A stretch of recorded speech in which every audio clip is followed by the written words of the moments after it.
મોહનદાસ કરમચંદ ગાંધી મહાત્મા થાય ને બાપુ થાય, પરંતુ ડૉક્ટર ભીમરાવ આંબેડકર એ મહામાનવ થાય, ભારત જેવા દેશનું બંધારણની ઘડવાની જવાબદારી જેમના માથે આવે, આ અશક્ય અસંભવ, જેને ભણવાનો હક નથી, પાણી પીવાનો હક નથી, માણસને અડે તો અછૂત અભળાઈ જાય, ઢોરની માફક માણસોને બીજો માણસ એનો વ્યવહાર કરે. તમે વિચાર તો કરો કે કેવું વીતતું છે. આટલી ડિગ્રી લીધી હોય, આટલો અભ્યાસ કર્યો હોય, એવો કોઈ માણસ નથી. 32 જેટલી ડિગ્રી કલ્પના બહારનું, અને જાતે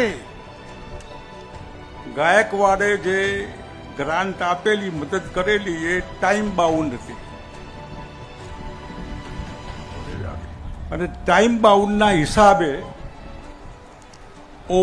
ઓવર ટાઈમ કરીને ડિગ્રીઓ લેવા માટે 18 કલાક વાંચવાનું. એમને ઊંઘવાનું નહીં ગમતું હોય, બહાર નાસ્તો પાણી કરીને ક્યાંય જોવા કરવા ફરવાનું નહીં ગમતું હોય, આવું કષ્ટ લઈને આટલી બધી ડિગ્રીઓ લીધા પછી પણ માણસ વડોદરા આવે ત્યારે અછૂત, આ તો પેલા અનટચેબલ,